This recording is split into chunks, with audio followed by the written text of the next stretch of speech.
एका परीक्षेपासून सुरू झालेला हा संघर्ष आज देशाच्या संसदेपर्यंत पोहोचला आहे।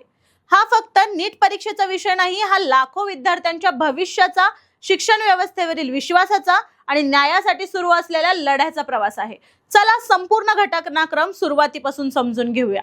12 मे 2026 देशभरातील सुमारे 22.8 लाख विद्यार्थ्यांसाठी हा दिवस आयुष्यातील सर्वात मोठा धक्का ठरला। राष्ट्रीय परीक्षा संस्था म्हणजेच NTA ने अधिकृतपणे नीट UG 2026 परीक्षा रद्द करण्याची घोषणा केली। कारण काय तर केंद्रीय तपास यंत्रणांच्या चौकशीत मोठ्या प्रमाणावर पेपर लीक झाल्याचे पुरावे समोर आले। महिने दिवस रात्र अभ्यास करणाऱ्या लाखो विद्यार्थ्यांची मेहनत एका क्षणात वाया गेली। देशभरातील विद्यार्थ्यांच्या मनात एकच प्रश्न घुमू लागला, आमची चूक नेमकी काय होती? परीक्षा रद्द झाल्यानंतर अनेक विद्यार्थी नैराश्यात गेले। अनेकांचे मेडिकल कॉलेजमध्ये प्रवेशाचे स्वप्न तुटले। काही अहवालांमध्ये विद्यार्थ्यांच्या आत्महत्यांचाही उल्लेख करण्यात आलाय। या घटनांमुळे देशभरात संतापाची लाट निर्माण झाली आहे। दरम्यान 15 मे 2026 रोजी सर्वोच्च न्यायालयातील एका सुनावणी दरम्यान भारताचे सरन्यायाधीश बेरोजगार तरुणांबाबत केलेल्या एका वक्तव्यामुळे मोठा वाद निर्माण झाला। सोशल मीडियावर या वक्तव्याची मोठी चर्चा सुरू झाली। आधीच नीट प्रकरणामुळे संतप्त असलेल्या जमावाने तरुणांमध्ये ही भावना आणखीन तीव्र झाली आणि इथूनच एका नव्या आंदोलनाची सुरुवात झाली। 16 मे 2026 रोजी राजकीय संवाद रणनीतिकार अभिजित दिपके यांनी सोशल मीडियावर कॉकरोच जनता पार्टी या नावाने मोहीम सुरू केली।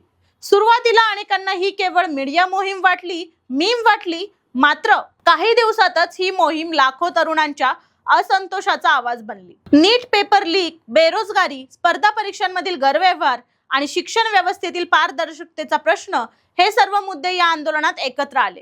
यानंतर दिल्लीतील जंतर मंतर येथे विद्यार्थ्यांनी धरणे आंदोलन सुरू केले। त्यांच्या प्रमुख मागण्या होत्या की परीक्षा व्यवस्थेत मूलभूत सुधारणा यायला हव्यात, पेपर लीक प्रकरणातील दोषींवर कठोर कारवाई केली जावी, आत्महत्या केलेल्या विद्यार्थ्यांच्या कुटुंबांना योग्य ती मदत केली जावी आणि जबाबदारी निश्चित करण्यासाठी संबंधितांवर योग्य ती कारवाई केली जावी।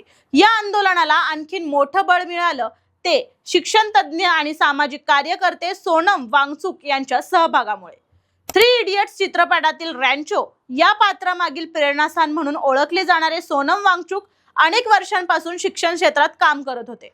लडाख मधील शिक्षण व्यवस्थेत सुधारणा करण्यासाठी त्यांनी महत्त्वपूर्ण योगदान देखील दिलं आहे।